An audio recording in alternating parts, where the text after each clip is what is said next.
Hurmatli kitobxonlar, bugun sizlarning e'tiboringizga Asqat Muxtorning Dunyo bolalari asaridan parcha havola etaman.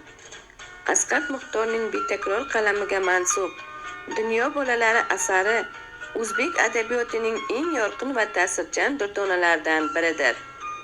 Yozuvchi bu asarda inson qalbining eng nozik torlarini chertib, bolalar olamining betakror manzaralarini, uning beg'ubor quvonchlari va tashvishlarini, shuningdek, ulg'ayish jarayonidagi murakkab kechinmalarini o'ta samimiy va ta'sirchan tilda ochib bergan.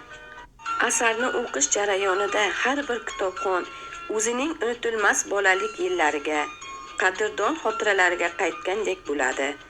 Hayotning eng oddiy, ammo eng go'zal jihatlarini yana bir bor chuqur his qiladi.